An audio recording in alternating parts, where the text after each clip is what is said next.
Okay, welcome. It is wonderful to welcome you, Leon Wiener Dow, to our reflections on the Parsha. It is an honor to have you as a guest.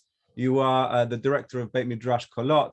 You are the presenter, creative director of Pod Drash, which is a podcast which I have greatly enjoyed. You have your semicha from Rabbi David Hartmanz of blessed memory.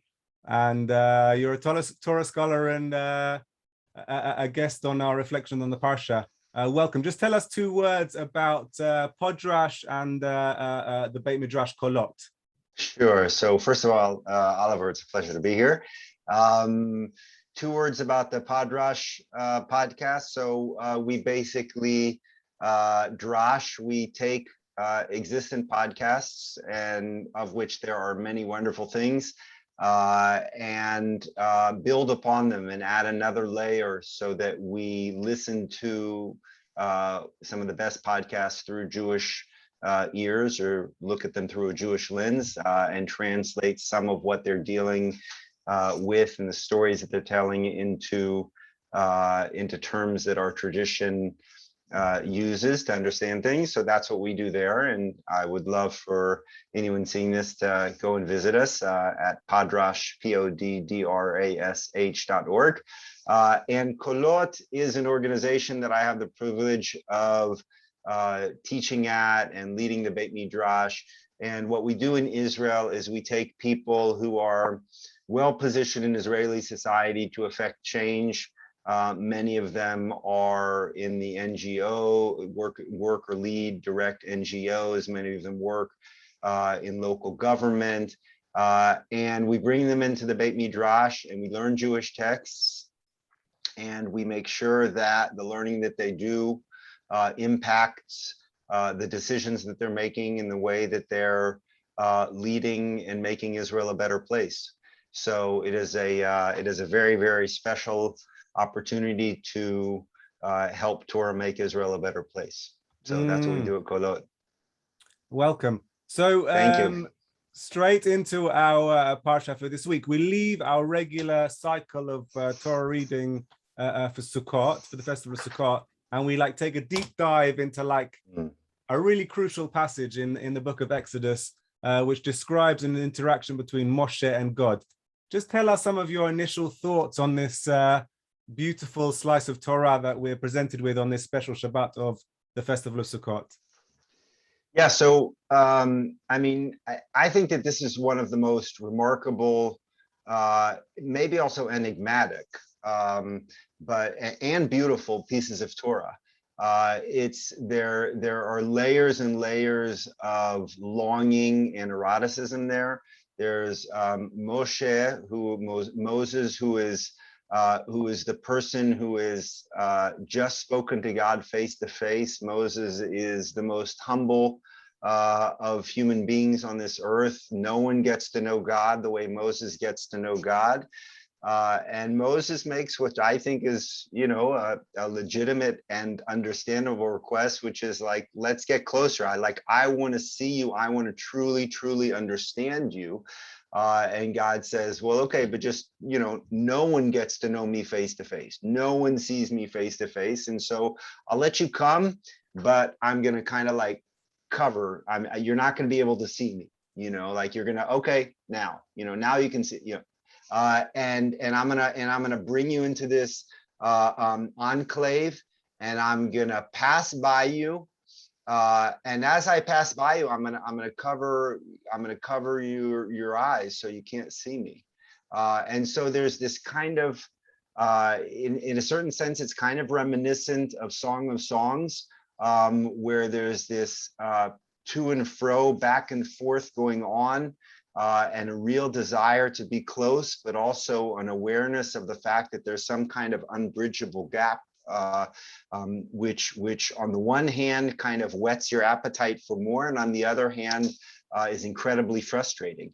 So there's something I think very, very interesting going on. I think that it's significant that we read it on the regalim, on the festivals, where we are going up to Jerusalem and hoping for and expecting some kind of intense spiritual experience and some awareness and looking at quote unquote God, and with that expectation, as often happens, you know, the higher the expectation, the greater the disappointment. So there's this kind of really complicated thing going on here. So there's two aspects here. One is this something about romantic love or attraction and affection, where you can know the person, or in this instance, God, to a point, and there's always going to be some distance between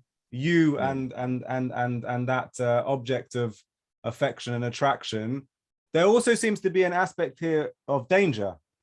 You know, the aspect of like, you cannot see me and live seems to also be representative of an aspect of religious life, and perhaps religion as we know it in the world, that there are also acute dangers in some of this, the possibility of religious experience and dedication. So I'll start with the danger. I mean, I think that you know, I think that that's true. I think that there is a sense in which look, you know, I think that some of our greatest and most intense experiences available to us as human beings can be very dangerous. You know, the ones in which we have the most intense experience, they can go awry.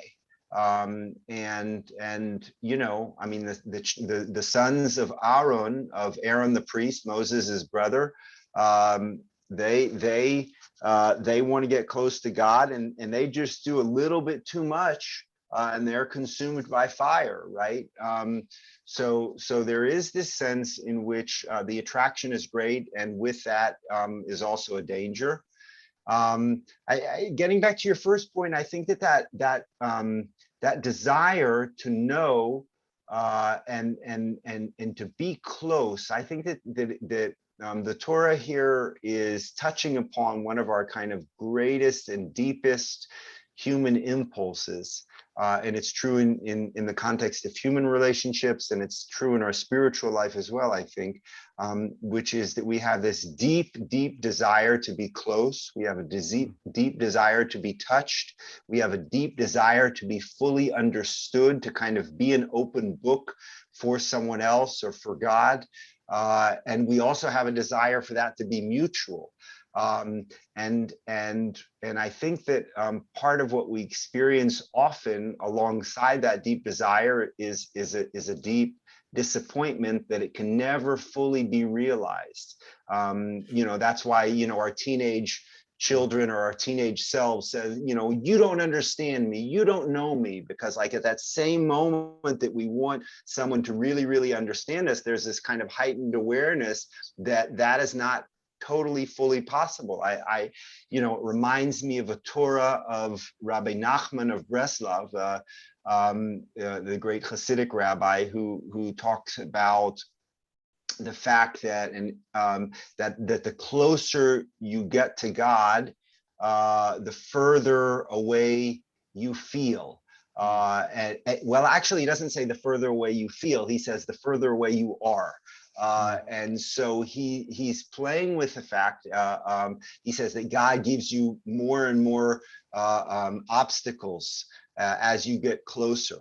And so I think that he's also touching upon this same phenomenon, which is that as we get closer and closer, it's a kind of, you know, Socratic awareness that the more I know, the more I don't know, but it's not intellectual at all. It's deeply personal, and in that sense, it's raw and it's painful, and it's enticing, which is that I realize that I can't fully touch this person, and that person can't fully touch me, or I can't fully touch God, and God can't fully touch me, and so I keep trying and trying and trying.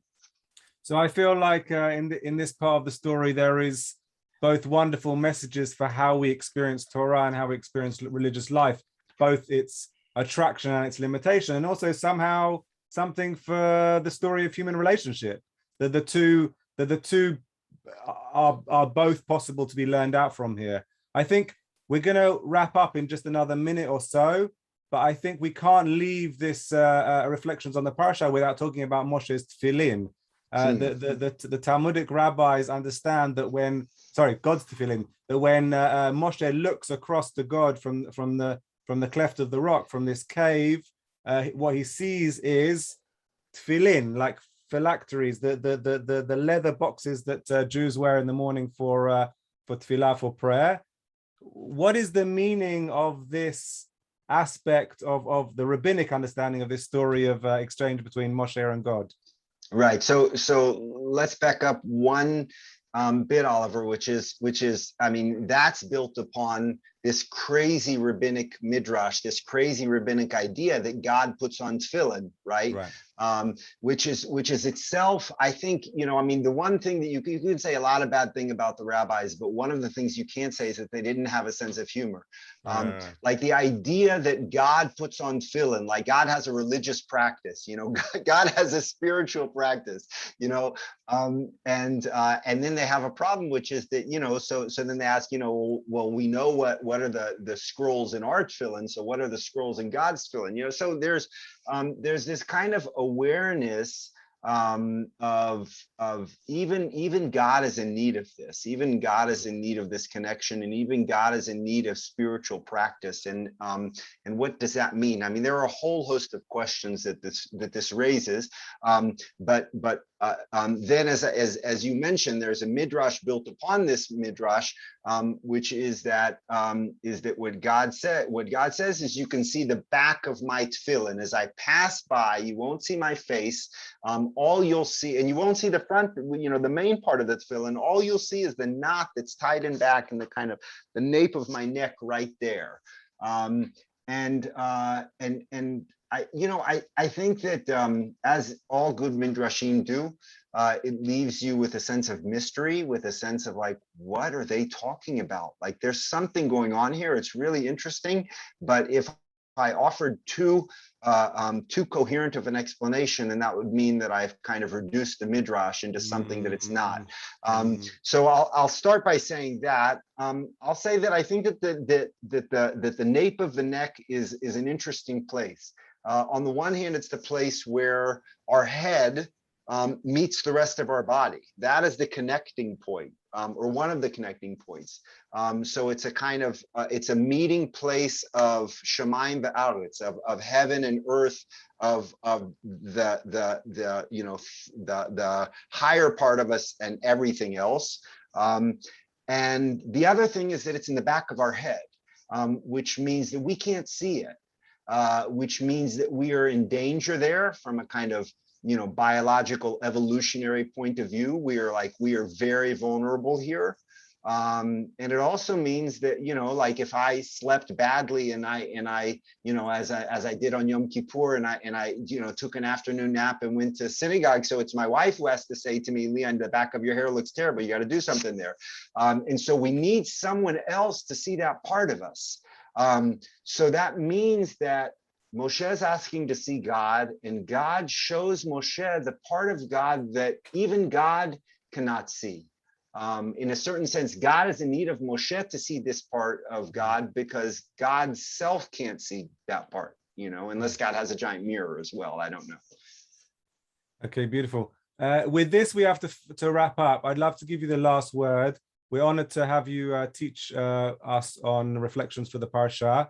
And we just wish you and your family, your community, a Chag Sameach, a very good and sweet Sukkot, and a very good and sweet New Year to come. The last word is with you, Rabbi. Okay. So I'll say this. I think that, Sukkot is really one of my very, very favorite holidays. In Israel, we are blessed with Sukkot weather, which I know that outside of Israel, lots of times in the UK or in Chicago and in North America. I'm from Texas, but that's a different story. You can be in Sukkot and it can be like, freezing cold or whatever. But in Israel, it's at this time of year where It could get hot, it could get cold, it might rain, it might just start to rain. There's a tremendous sense of vulnerability, and there's a tremendous sense of going out of your house and out of your comfort zone and living during this time in the sukkah. And I think that we are invited to kind of really parse things down to the very essential thing. What's it really all about? And in that sense, I think that this reading is a kind of invitation to what it's really all about. It's really all about that deep desire that we have for intimacy and for connection. And I think, as you said, rightfully so, it's true about connection at a human level, and it's true about our spiritual lives as well. So, Oliver, thank you very much. Rabbi Oliver, thank you very much for having me. It was a pleasure. Thank you so much. Thank you.